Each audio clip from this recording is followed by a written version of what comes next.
lots, circling lots, trying to find a place to park. Now, she's not looking for the closest spot. She is searching for one of the only ones designated especially for her. Richmond, one of thousands of Iowans, Aaron, with mobility issues and challenges. Yeah, you know, she uses a wheelchair, but the biggest frustration isn't getting around the aisles of a grocery store. Instead, finding parking is what causes her the most anxiety. When you see Kim Richmond behind the wheel, she looks like any other driver. It's what you can't see that makes every single trip special. Kim has a hereditary condition that's robbed her of her ability to walk. I started having symptoms at about age 30. It started for me with tripping.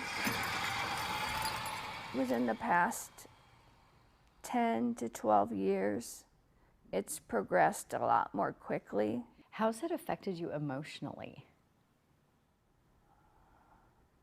It's been really tough. I miss my mobility so much. Getting this mobility van 5 years ago changed her life. That technology has given me such independence, and I've absolutely loved that. And I remember that first trip to the grocery store, and I had a list and I was excited. It didn't take long for the excitement to wear off. I'd go through the parking lot, and I keep going to the parking lot, and I notice that there's nowhere for me to park. I just keep driving, and I'm so frustrated. At first, Kim thought maybe she was just at the wrong place at the wrong time, but the same thing kept happening at all sorts of different places. I feel like this independence that I was so excited about, I just felt crushed. More than 300,000 Iowans have mobility-related disabilities. So that means there's a need for 1 out of every 10 parking spaces to be mobility accessible. The need far outpaces the law. According to the Americans with Disabilities Act, parking lots with 25 spaces must have 1 handicap spot and 1 van accessible spot. That ratio changes depending on the size of the parking lot.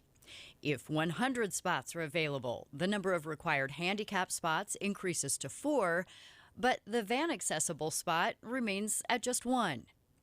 A second van accessible spot is only required for lots with more than 300 total spaces. That same lot is also required to have 8 handicap spots. That still comes up 20 spots short of the number needed to accommodate Iowa's population of drivers with mobility disabilities. Disabled parking. Disabled parking. Kim says there need to be more spots overall, but she also says these van accessible signs just don't cut it.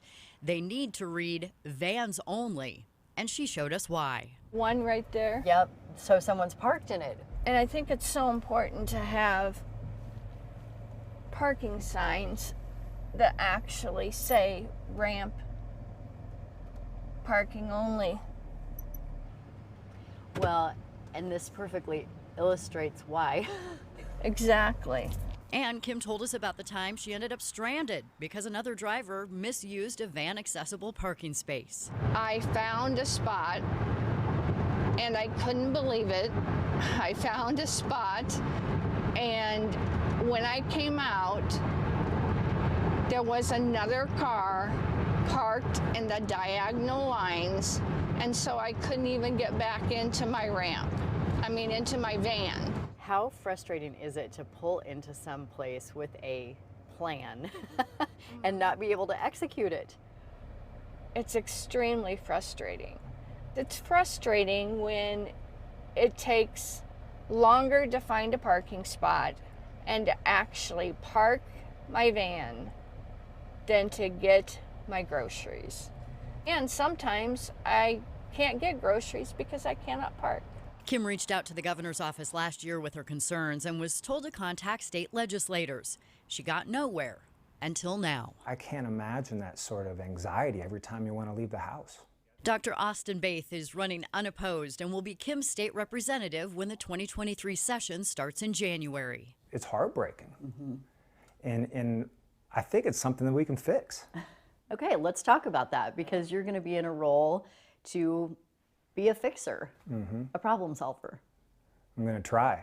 And Dr. Baith has unique perspective. As a teenager, he worked at a local hospital, pushing patients in wheelchairs. You know, in an advanced society as ours, you know, we should strive to make our community accessible to people of all abilities. You know, we have the resources. We just have to put the will there. We can drive through this one more time and take a look. Kim hopes it happens soon so she can once again feel that excitement about her independence. I wish that people would understand when they see the handicap parking sign that it's not just a blanket sign, that there is a story behind every person that's handicapped. And if people knew more of those stories, I think that would change a lot of things. So as we mentioned, roughly 10% of Iowans have mobility-related disabilities. That's more than 300,000 people. So I reached out to the Iowa Department of Transportation to get an idea about how many disability parking permits there are in the state. And I specifically asked for 2010 versus now, since the Americans with Disabilities Act was last updated in 2010. So back then, more than 29,000 people had permanent permits. If you look at 2022, that has gone up to 42,000 people with permanent permits. Now, there's no data that's specific to mobility vans, but there is a category called specially equipped. That's for vehicles equipped to assist a disabled person. Back in 2010, the best estimate that the DOT has is about a 140 number. You can see in 2022, this year, that has gone up to more than 600. So clearly, there is a need for all of the things that Kim is talking about. Yeah, and you see how the high point of her day goes to a low point of her day. Very quickly. Just over a parking spot, which a lot of people don't realize that they're doing that. So yeah, and we take all of this mobility for granted. yeah, Aaron, thanks for that report.